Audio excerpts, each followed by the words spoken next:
ഈ ലാ ഇലാഹ ഇല്ലല്ലാഹ് എന്തെന്നറിയോ? നബി സല്ലല്ലാഹു അലൈഹി വസല്ലമ തങ്ങൾ മീസാൻ എന്ന് പറയുന്ന ത്രാസിനെ കുറിച്ച് പറഞ്ഞു കൊടുക്കുകയാ. നന്മ തിന്മ തൂക്കുന്ന ത്രാസ്, നമ്മുടെ നന്മയും തിന്മയും തൂക്കുന്ന ത്രാസാണ് മീസാൻ എന്ന് പറയുന്ന ത്രാസ്. നമ്മളൊക്കെ ത്രാസ് കണ്ടിട്ടുണ്ട്. റേഷൻ കടയിലെ ത്രാസല്ലേ കണ്ടിട്ടുള്ളൂ നമ്മൾ. പലചരക്ക് കടയിൽ തൂക്കണ ത്രാസല്ലേ കണ്ടിട്ടുള്ളൂ. ഇനി ഏറ്റവും വലിയ ത്രാസ് ഞങ്ങളുടെ നാട്ടിൽ ഈ സീറ്റൊക്കെ തൂക്കുന്നൊരു ത്രാസുണ്ട്. അതിനെന്താ ഇവിടെ പറയാ? ഇങ്ങനെ നീളമുള്ളൊരിതുണ്ടല്ലോ, അപ്പം അതിനെന്താ പറയാ? ഈ ചാക്ക് ഇട്ടൊക്കെ എടുത്ത് തൂക്കണ ഒരു ത്രാസുണ്ട്. ഇതിനേക്കാളും വലിയ ത്രാസ് നിങ്ങൾ ആരെങ്കിലും കണ്ടിട്ടുണ്ടോ? നിങ്ങൾ എന്താ വെടികൊണ്ടതുപോലെ ഇരിക്കണേ? കണ്ടിട്ടില്ലല്ലോ. ഈ മീസാൻ എന്ന് പറയുന്ന ത്രാസ് ഉണ്ടല്ലോ, ഈ നന്മയും തിന്മയും തൂക്കുന്ന ത്രാസ്, ആ ത്രാസിന്റെ വലിപ്പം മുത്തുനബി പഠിപ്പിക്കുകയാ. റസൂലുള്ളാഹി സല്ലല്ലാഹു അലൈഹി വസല്ലമ തങ്ങൾ പറയുന്നു, ഈ മീസാൻ എന്ന് പറയുന്ന ത്രാസിൽ ഈ ആകാശവും ഈ ഭൂമിയും എടുത്തു വെച്ച് തൂക്കാൻ പറ്റുമെന്ന് നബിയുനാ റസൂലുള്ളാഹി. ഈ കാണുന്ന ആകാശവും ഭൂമിയും വരെ അതിനകത്ത് വെച്ച് തൂക്കാം.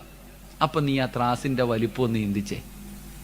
അതറിയണമെങ്കിൽ ഈ ദുനിയാവിന്റെ വലിപ്പം നീ പഠിക്കണമല്ലോ, ഈ ആകാശത്തിന്റെ വലിപ്പം പഠിക്കണമല്ലോ.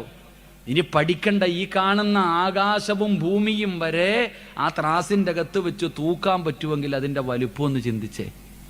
നബിതങ്ങൾ ഇത് പറഞ്ഞു കൊടുക്കുമ്പോൾ സഹാബത്ത് കരയാൻ തുടങ്ങി. നബി സല്ലല്ലാഹു അലൈഹി വസല്ലമ തങ്ങളുടെ മുന്നിലിരുന്ന് സഹാബത്ത് കരയുകയാ. എന്തിനാ സഹാബ കരയണേ? ഈ മീസാൻ എങ്ങനെ നിറയ്ക്കാനാ നബിയെ? ഞങ്ങളുടെയൊക്കെ ജീവിതകാലം മുഴുവനും ചെയ്ത നന്മ എടുത്തു വെച്ചാ എന്തോ ഉണ്ടാകും അതിനകത്ത്? ആ കാണുന്ന മീസാൻ എന്ന് പറയുന്ന ത്രാസിനെടുത്ത് നമ്മുടെയൊക്കെ നന്മ എടുത്തു വെച്ചാ പടച്ചവനെ ലെൻസ് വെച്ച് നോക്കണം ഇതിനകത്ത് വല്ലതും വെച്ചിട്ടുണ്ടോ എന്ന്. കാരണം അത്രയ്ക്കേ ഉള്ളൂ. ഒരു കടുകുമണിയുടെ അത്ര വലിയ കാണുവോ?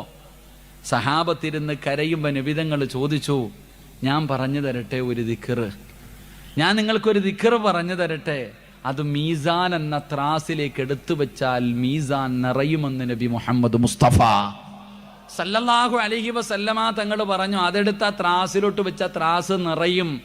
അത് ഏത് ദിക്റാ? ലാ ഇലാഹ ഇല്ലല്ലാഹ് എന്ന് നബിയുനാ റസൂലുള്ളാഹി